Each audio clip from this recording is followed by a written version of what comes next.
Ayun, okay na yung ginawa nating air pump ng plastic balloon. So, ginawa natin dito, may natanggal lang yung yung motor niya doon sa may hinang. Tapos pinutol na yung ng may-ari. So, pinalitan natin ng cord. So, meron na siyang cord. So, naka-plug na siya, guys. So, testing natin.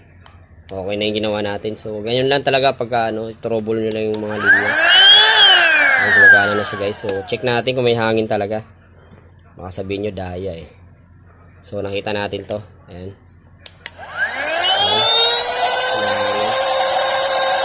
Okay na, guys. Yung itatapon na, so nagawa natin. Meron na tayong air pump ng balloon. Ayan. Tayo mahirapan bumba-bomba. Saksak pindot na lang dito.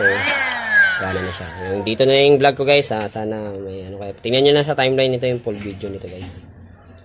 Follow nyo pala ako, guys. Astroboy TV official. So repair vlogging po tayo, guys. Yun lang po.